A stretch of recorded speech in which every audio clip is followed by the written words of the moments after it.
Welcome to CUET PG अड्डा। आप सभी लोगों का CUET PG अड्डा के चैनल पर बहुत बहुत बहुत बहुत बहुत बहुत सारा स्वागत है।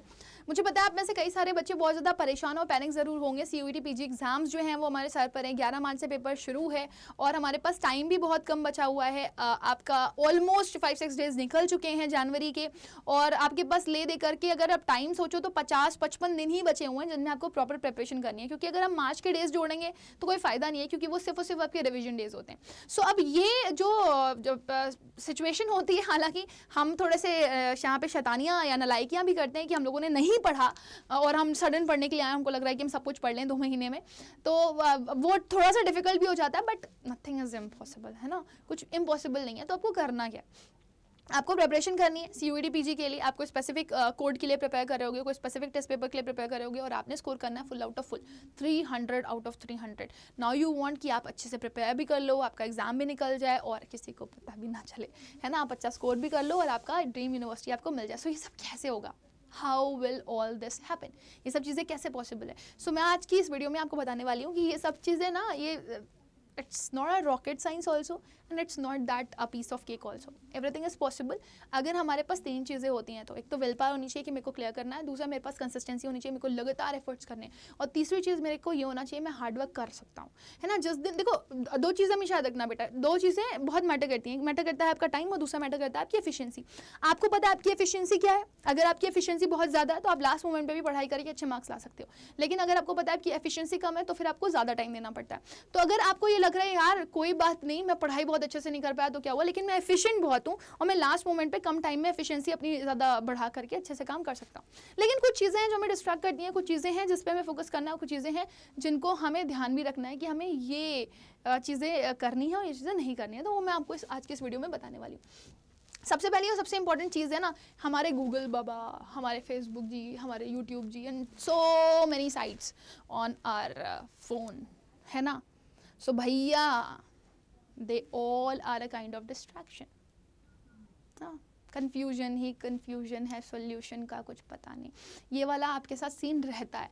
तो ये 100 websites and if you check for all the websites all the time, so you will get confuse and you will get कुछ नहीं समझ में आ रहा है। लास्ट मोमेंट पे आपको लगेगा यार किसी एक पर्टिकुलर चीज़ को फॉलो कर लेते। सो ध्यान लगाना बहुत ज़्यादा ज़रूरी है। स्पेसिफिक प्लेटफॉर्म, स्पेसिफिक डायरेक्शन, उसी स्पेसिफिक पाथवे पर आपको चलना है, राइट। अब उस स्पेसिफिक पाथवे पर आप चलोगे कैसे, इन सब डिस्ट्रैक्शन को पहले अपने आप से दूर रखो। दूसरा, so that's what I have been doing wrong all the years. This was the statement of James Bond. ये वो चीज़ है जो आप इतने समय से गलत कर रहे थे और आपको अभी नहीं करनी है ना। आप अपने फ़ोन में जितने डिस्ट्रैक्शंस हैं उनको हटाओ भैया। लास्ट मोमेंट पे तो ऐसा होता है, बहुत सारे बच्चे व्हाट्सएप भी हटा देते हैं क्योंकि उनको लगता है डिस्ट्रैक्शन है। एंड दिस इज़ ट्रू यार, हम हमारी ऐसी एज पर हैं कि हमें बहुत सारे डिस्ट्रैक्शन होंगे।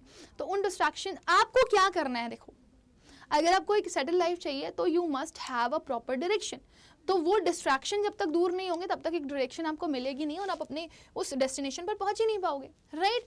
तो ये आपका ब्रेन है, आपका ब्रेन ऑल टाइम एक्टिव रहता है। आप क्या कर रहे हो क्या नहीं कर रहे हो वो सब आपका दिमाग आपको ट्रेन कर रहा होता है। आप खाओगे, सोओगे, उठोगे, बैठोगे, नाचोगे, खेलोगे, कूदोगे, पढ़ोगे, नाचोगे, जो भी कर रहे हो, whatsoever you are doing, it's just all because your brain is giving you signal again and again and again again and again and again, ठीक है ना। सो आपको अपने दिमाग को होल्ड करना है, ठीक है ना। कई बार ऐसा होता है ना यार, बार बार कुछ आ रहा होता है दिमाग में, कहते हैं दिमाग कुछ कहता है, दिल कुछ कहता है। ये बहुत ही बड़ी वाहियात सी स्टेटमेंट है कि मेरा दिल मुझे इजाज़त नहीं दे रहा था। दिल जैसी कोई चीज़ नहीं होती बेटा, है ना।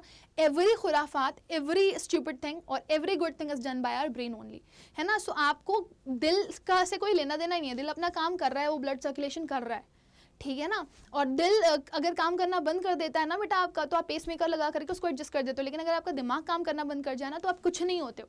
सो आपका दिमाग आपके लिए बहुत बड़ी चीज़ है और इसको कंट्रोल भी आप ही के हाथ में है ना। आप ही इसकी चाबी हो, आप ही इसको अपने हिसाब से यूज़ कर सकते हो। और अगर आपको चाहिए ना कि मेरे को कुछ करना है तो 28 डेज ना सेम चीज़ प्रैक्टिस कर लो, सेम जगह पर बैठो, है ना, सेम टाइम पर पढ़ने के लिए बैठो, तो आप सेट हो जाते हो।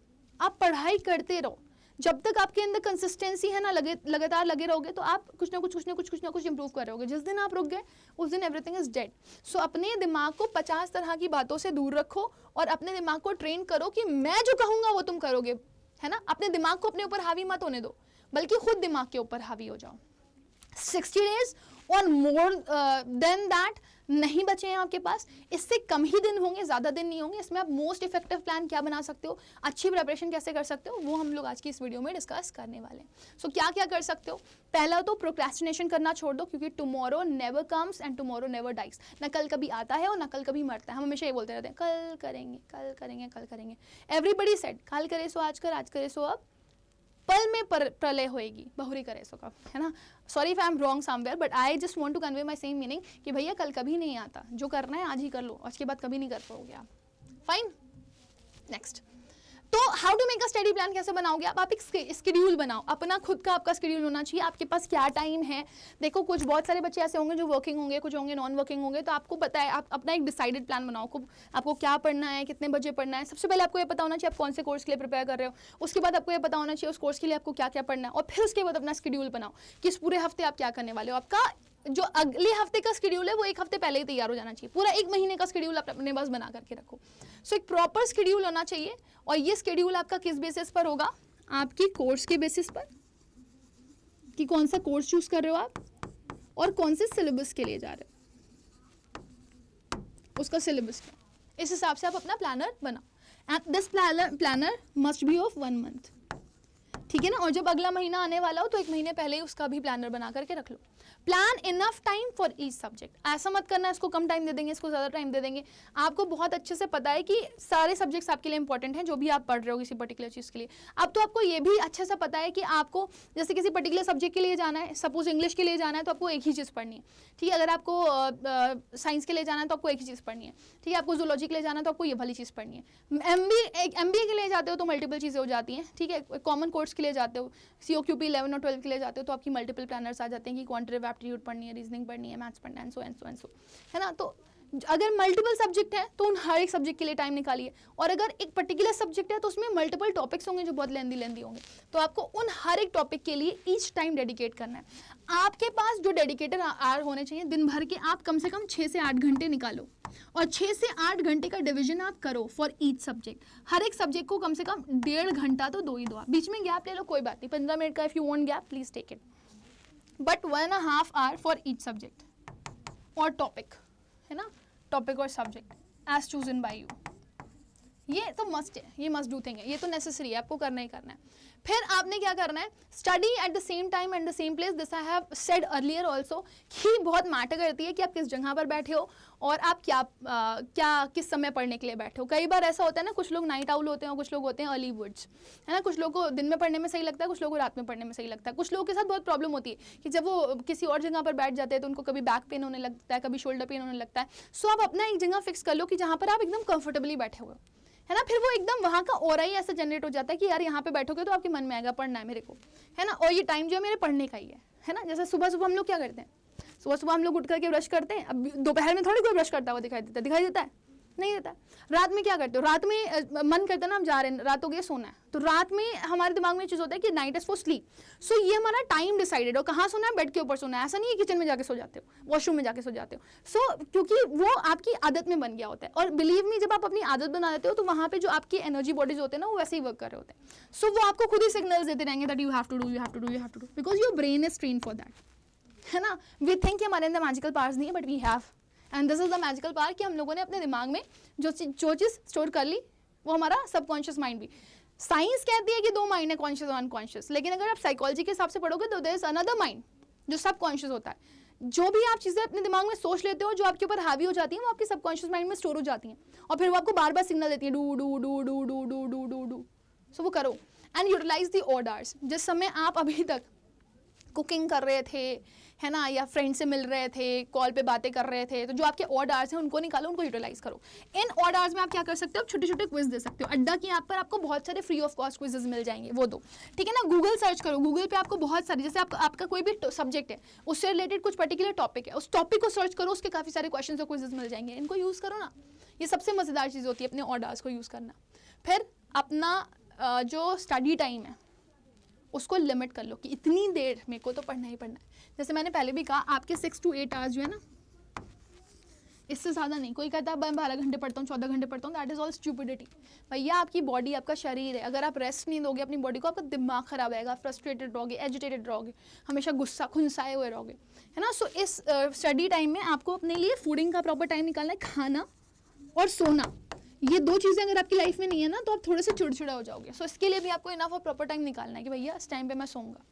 ठीक, नेक्स्ट जो बच्चे सबसे बड़ी गड़बड़ करते हैं वो ये कि वो अपने नोट्स को ऑर्गेनाइज नहीं करते। पढ़ाई तो कर ली, है ना, अब जैसे एक पर्टिकुलर इंग्लिश के नोट्स यहाँ पे बनाए थे, वोकैबुलरी इधर चली गई और क्वांटिटेटिव एप्टीट्यूड उधर भाग रहा है, सब इधर उधर इधर उधर।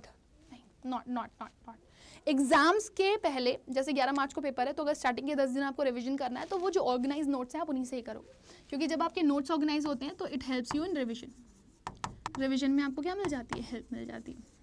सो organisation of notes are very very important, और आपके हैंड रिटन नोट्स बहुत इंपॉर्टेंट होते हैं यहाँ पे। Let your time not be stolen, अपने टाइम को चोरी मत होने दो, है ना। यार मूवी आ रही है, चल देख लेते हैं, ठीक है, या फिर आपको किसी का कॉल आ गया, थोड़ी देर चाय पी लेते हैं। नहीं यार, आपको अपने लिए दिमाग में फिक्स कर देना, भाई अभी नहीं, ये मेरा पढ़ने का टाइम है, इसके साथ मैं कोई भी छेड़खानी नहीं कर सकता। थोड़ी देर पी लेगा तो क्या हो जाएगा, कुछ नहीं, मेरे को नहीं जाना। मम्मी पकौड़ियाँ तल के ले आई हैं, ठीक है, मेरे को पढ़ाई करनी है आधे घंटे तक, मैं उसके बाद ही कहीं जाऊँगा।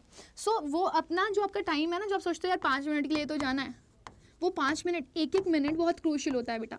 हमसे पूछो, हमारी क्लासेस ऐसे होती हैं, लगातार 1 बजे से लेकर के 7 बजे तक क्लासेस हो रही है, तो हम क्या करते हैं, जैसे कि हमारी 45 मिनट्स की क्लास है, तो हमारे 15 मिनट बच गए ना, हम जाएँ तो किसी से बातें कर सकते हैं, हम जाएँ तो कुछ खा पी करके आ सकते हैं, हम जाएँ तो कुछ और करके आ सकते हैं। बट हमें डर लगता है यार कि कहीं ऐसा ना हो कि हम कुछ कर ही ना पाए, फिर हमें लेट नाइट रुकना पड़ जाए यहाँ पे। सो हम वो 15 मिनट में हमारे जो भी छोटे छोटे से प्लानर्स होते हैं कि छोटी छोटी वीडियोज़ देनी है बच्चों को, छोटे छोटे पॉइंटर्स देने हैं, तो शॉर्ट्स बनाने हैं, तो वो बना लें।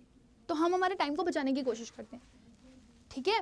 संडे बहुत इंपॉर्टेंट है, संडे हमेशा आपके लिए रेडी होना चाहिए रिव्यू के लिए। आप जितने जैसे मॉक टेस्ट देना है तो आप इसमें दे लो, है ना, कोई टॉपिक की क्वेश्चन प्रैक्टिस करने आप इससे दे लो। डेली तो आप कर ही रहे हो, छोटे छोटे जो टाइम बचा रहे हो उसमें तो कर ही रहे हो, बट प्रॉपर एनालिसिस के साथ अपना रिव्यू करने के लिए संडे बेस्ट होता है। तो संडे को भी यूटिलाइज करो, संडे मस्ती का डे ये मत सोचना, ठीक है ना। और आप कोशिश करो कि जब आप मॉक टेस्ट दे रहे हो तो आप लैपटॉप पे या फिर अपने फ़ोन पे दो।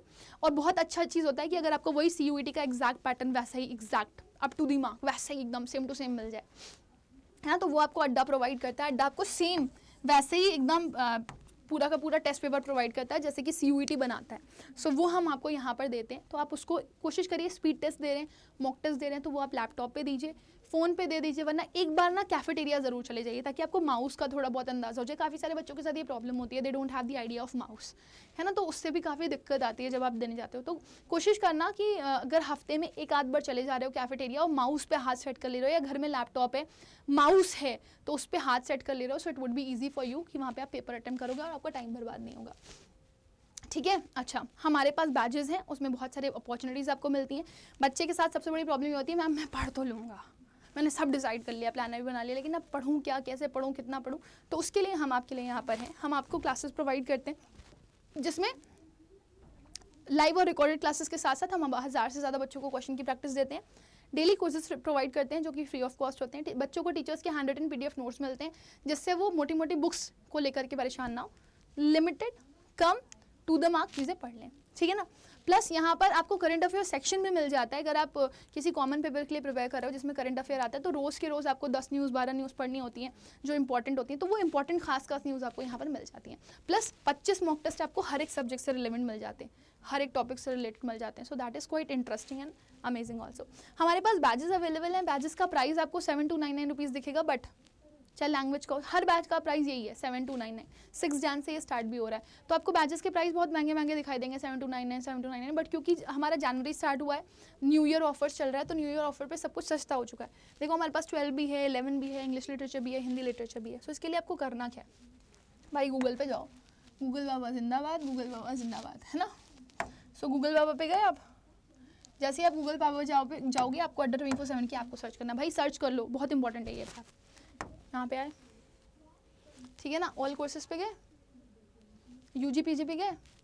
हमने PG वालों के लिए एक सेपरेट सेक्शन बनाया हुआ है, देखो PG पे जैसे ही जाओगे देखो COQP 12 के लिए भी बैच अवेलेबल है, 11 के लिए भी बैच अवेलेबल है, लैंग्वेज के लिए भी 01 कोड के लिए भी बैच अवेलेबल है, और अगर आप देखेंगे तो हमारे लिए यहाँ पर हिंदी लिटरेचर का भी बैच अवेलेबल, देख रहे हो 6204, 7299 से सीधे प्राइस ड्रॉप डाउन हुआ है कितने पे, 6204 पे।